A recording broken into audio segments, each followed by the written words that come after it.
Вітаю вас, мої дорогенькі. Сьогодні подивимося, що чоловік, про якого ти думаєш, який в твоїй голові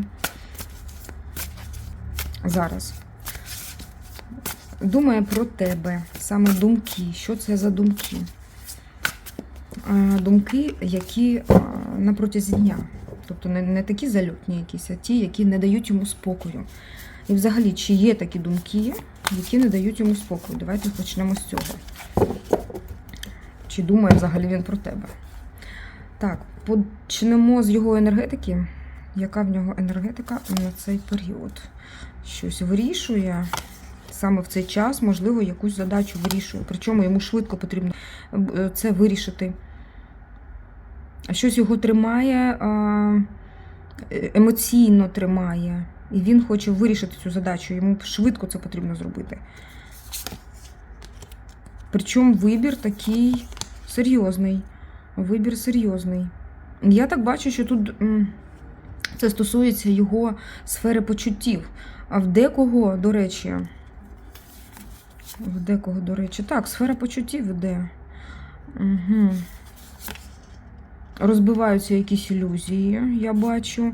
Просто і він зараз прикладає дуже багато зусиль, як бореться сам з собою, зі своїм дияволом. Так, зрозуміло, тут диявол випадає на оці чуттєві карти.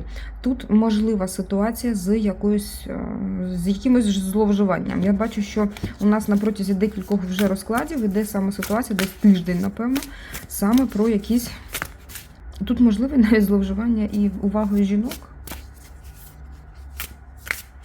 Але він тут виступає, бачиш, як король. Тобто він бере на себе відповідальність за своє життя. Він прикладає дуже багато зусиль, щоб стати правильним, якось так. Стати правильним. Це для нього просто якась життєво складна ситуація, життєво складний процес. І саме питання. Добре, тепер давайте подивимося щодо вас. Взагалі, які думки, чи думає він про вас? Чи думає він про вас? І що він думає? Ви знаєте?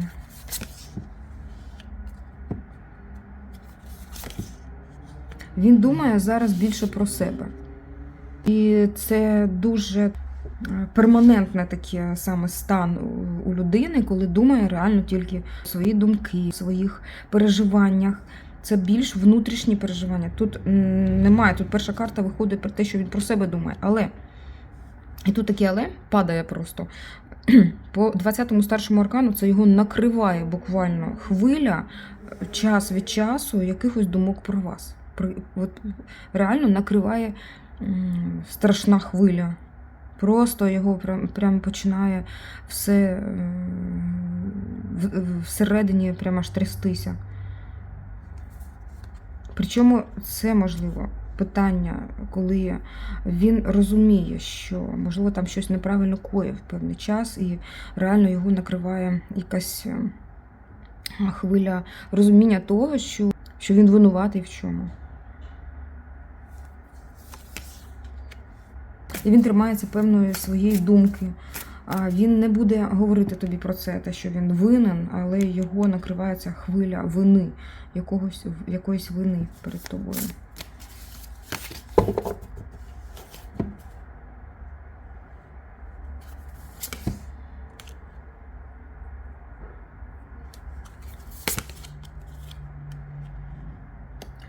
Ну, знову, тут дуже часто це випадає. Я хочу рухатися, я хочу вже сісти в свого автомобіля, приїхати до неї, але звичайна ситуація, коли ми вагаємося. Тут і чоловік теж вагається, тому що є певні страхи, що ще не повністю пропрацював якісь свої залежності, напевно, бо ви його таким не приймете. Ні, боїться, що зустріне його не ваші обійми зустрінуть, так, а меч у вашій руці. Йому потрібно це вирішувати самому. Ви йому як даєте певну таку ниточку, за яку він тримається, як нитка Аріадни, за якою він іде за цим клубочком.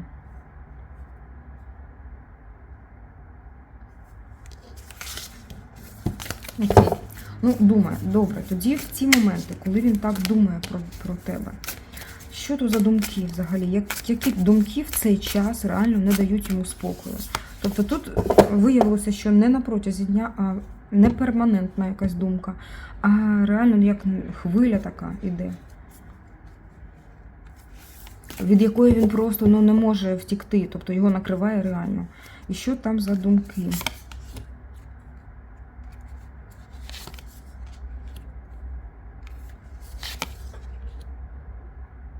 Ага, ну тут пара виходить. Тут дійсно пара, і вам з ним, і йому з вами дуже... Ну, він каже, мені з нею дуже класно. Я хочу, тут сексуальний підтекст іде. Тут ви дуже цінна для нього. Ви дуже цінна, я бачу. І він кохає тебе. Він хоче ніжності, тілесного контакту з тобою. Його саме хвиля накриває така. Обійняти тебе. Угу. Дві карти затримки, взагалі такої затримки, від якої вже аж моторошно, аж нудить від цього. Тому що він вісить, і оці почуття він просто тримає в собі, оці думки, які викликають певні потім вже звичайні почуття. І він реально зависає в цьому. Тут якийсь такий дисбаланс виходить, коли йому хочеться напитися, а він не п'є.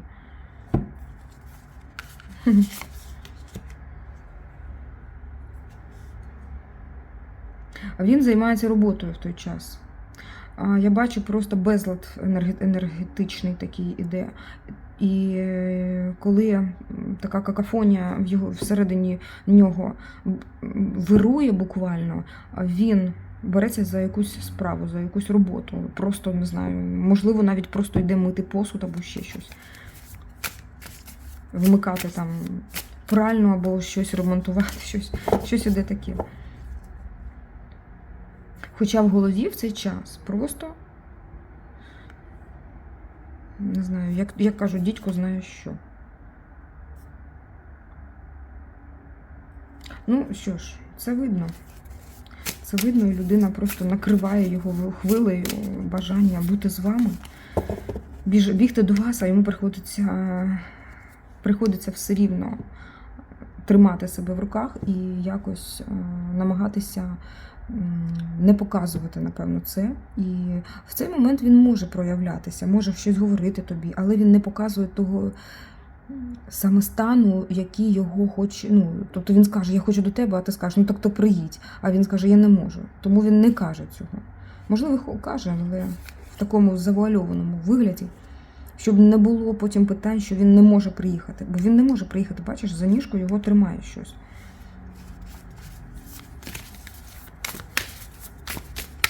А є щось реальне, що тримає його? Мені цікаво. Чи він просто вам так каже? Я подивлюся зараз, що його тримає, щось чи ні. Є там щось реальне?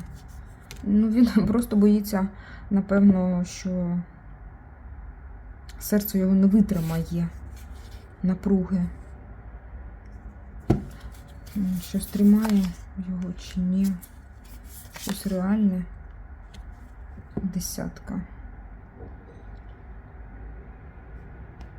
Так, дивіться, якщо це сімейна людина, то ви, напевно, про це знаєте. Якщо ти не знаєш, спитай паспорт, подивися, що там в нього в паспорті, якщо це новий якийсь партнер. Або, якщо ти знаєш, що він не сімейний, ну, тобто немає жінки, і ти на таке не погоджуєшся ніколи, там ці трикутники, то тут кажуть про те, що є все-таки щось таке дуже дороге для людини, це теж як сім'я. Можливо, дитина, за якою він дивиться, можливо, там все-таки якісь стосунки ще не закінчилися, коли він приймає повноцінну майже участь у житті сім'ї, яка, якщо що, то і розвалилася, якщо вона розвалилася. І це як третє, щось третє, що вам заважає взагалі з ним будувати ці стосунки.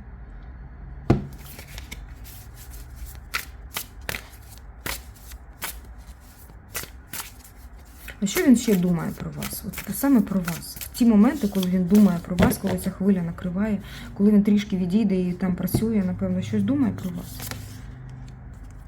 Ну, він намагається не думати, а більше працювати. Більше працювати, тому що він розуміє, що коли він думками про вас, в нього все може розвалитися. Він сам себе руйнує і не являється як продуктивним. Але ви його спокуса. Він намагається про тебе не думати, але якщо починаються думки, вони просто його так заполонюють повністю.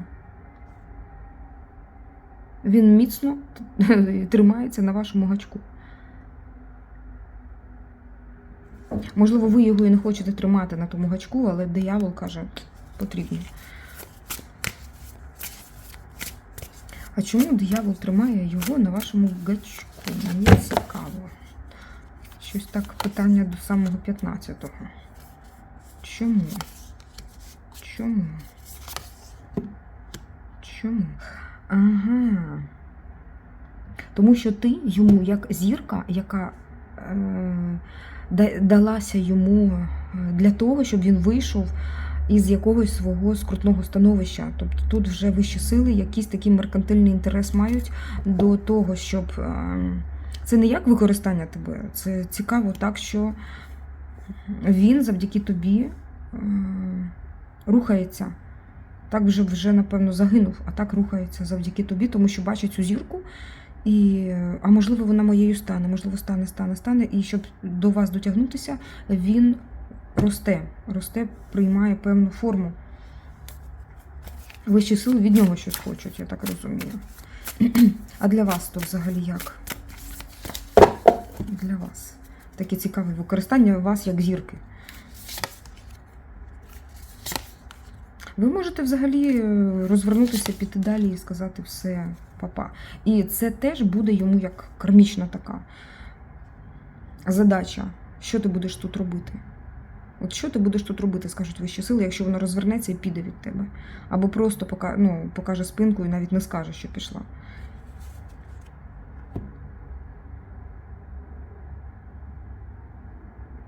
Тому що якщо ти зав'яжешся на цій людині, тобі чомусь, вищі сили кажуть, з якимось дияволом прийдеться мати справу всередині його.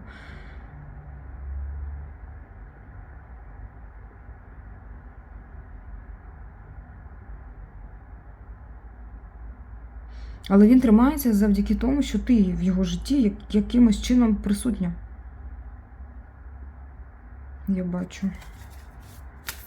Це як рідна душа. Одна рідна душа бачить іншу.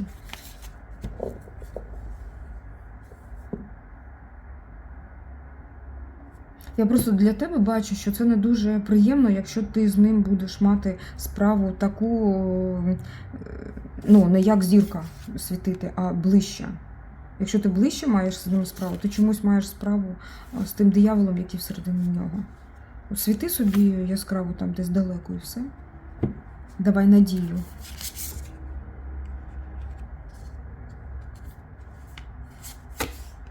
Ні, тут кажуть, якщо ти ближче з цим чоловіком саме зараз, коли він в цьому своїй прив'язці, якійсь старій, десь з минулого, в цьому дияволі. Тут, бачиш, мечові карти йдуть дуже неприємні.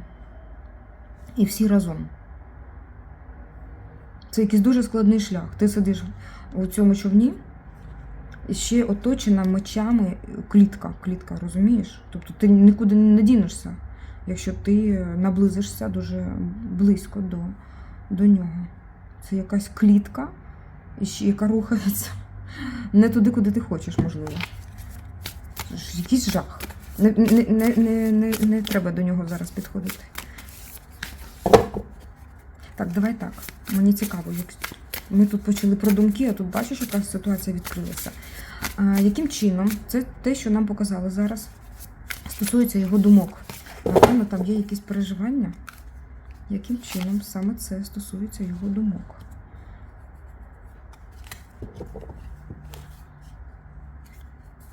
Тому що на тобі світ зійшовся в нього. Буквально клином, дивись, ти його доля, це і все. Якщо ти до нього наближаєшся, оцей шлях скорочується від нього до зірки якоїсь такої. Якщо ти з ним близько, в нього нема цього росту, і, по-перше, якщо так брати тільки його, але і тобі шкода таких зусиль, які ти вклавши у спілкування навіть просто з цим чоловіком, втрачаєш час.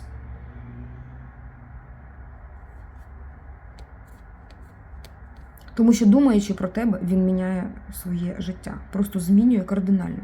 Якщо він поруч з тобою, цієї зміни не буває. Він повинен бачити тебе, що ти десь далеко, і він до тебе йде. Тільки так. Тільки так оці двоє людей можуть існувати. Поки що.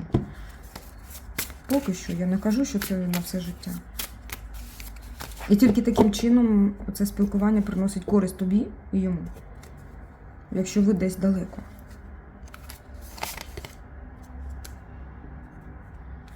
Так більш стабільно.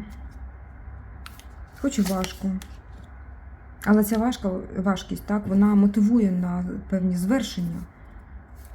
Коли ви берете всі ресурси, ти свої, він свої, і робите своє життя якоюсь перлиною, казку з життя робите. Кожен свою казку. Але кожен один. Один. Він і одна ти. Вам вищі сили поки що кажуть оце тримати таку дистанцію і навіть не пускати його на територію свою. Не пускати. Якщо в цей час, коли він у енергіях, по-перше, і диявол був, і підвішений, так? Коли там реальна якась ситуація, коли людина залежна від чогось. Коли ви на цьому етапі з ним поєднаєте свої серця і будете разом, це неправильно. Це неправильно, тому що тут дві душі, вони не готові для того, щоб бути тілесно разом. І це неправильний саме в цей час розвиток цієї пари. Тому поки що відстань, і це добре, так кажуть. Це підсвідомі навіть такі в нього переживання, які нам тут показали. Тобто нам тут показали і думки, які свідомо він розуміє, і щось таке підсвідоме, те, що тут дві душі буквально розмовляють і пояснюють одна одній, чому вони так далеко одна від одної.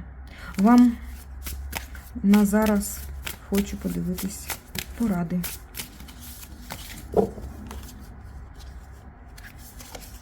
Порада. Ну, бачиш, тут жінка, яка кохає. Жінка, яка показує шлях. Вона тримає це люстерко перед собою. Це, до речі, королева чаш, або тут королева іде цих люстерок, цих дзеркалиць. Вона тримає це люстерко перед собою і вказує, по-перше, шлях, куди йти. Сонце попереду неї, або якась інша енергетична така структура, так, напевно, місяць, але вона відбиває проміння і показує шлях. Ну, а тут в цьому аркані мудрість і тиша, якесь замовчування, не виходити на люди. Я не знаю, чому з ним чи що не виходити. Ну, давай подивимося, чому, що тут тобі таке кажуть. Поки що ситуація не підконтрольна. Те, що ти, можливо, хочеш бути не просто коханою, не просто таємною чомусь жінкою. Тут якась таємна така виходить все-таки ситуація. Ти хочеш вийти на світ білий, а тобі кажуть, ну, поки що навіть і не потрібно.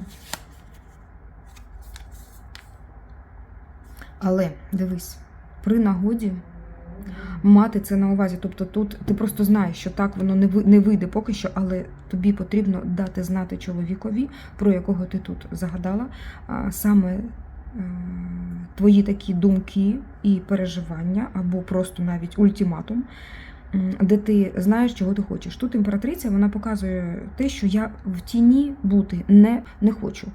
І навіть не буду. Ось так. Тобто це ти вже визначаєш, чоловіче, що ти хочеш від мене, а я знаю, що мені потрібно все.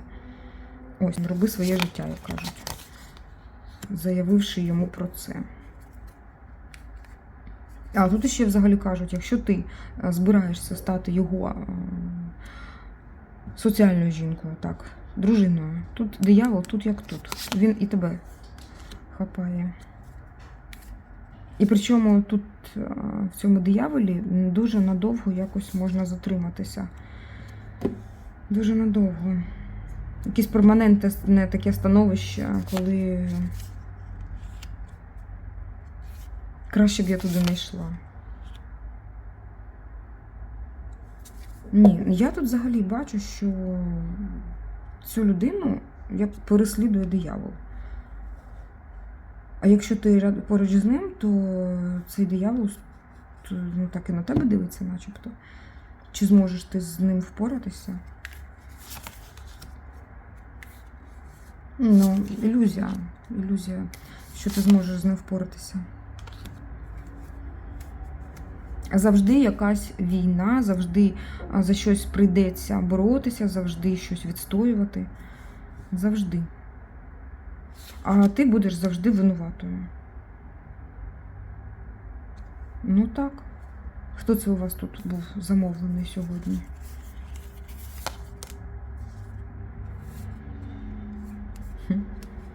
Цікаво.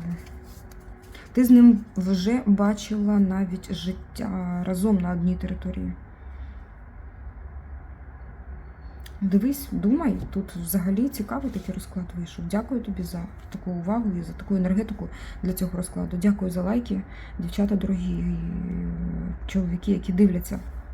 Дякую за ваші коментарі, там, де ви пишете про трансформації. Саме мені дуже подобається читати тут, на цих каналах і взагалі разом з нами. Дякую за те, що вкладаєшся і фінансово. Дуже приємно. Я розумію тоді, що ця робота тобі потрібна. Дуже дякую. І що ти отримала певні результати, напевно, якісь, що так подякувала, або просто, можливо, тобі приємно таким чином спілкуватися. Дякую. Дякую. Нехай тобі вернеться в рази більше, ніж ти вкладаєш сюди. Хай так і буде. І ми всі разом працюємо на допомогу нашій армії, ЗСУ, для того, щоб хлопці якомога швидше витіснили це непотрібне з нашої країни, щоб воно самознищилося. Все, до побачення, мої дорогенькі, па-па.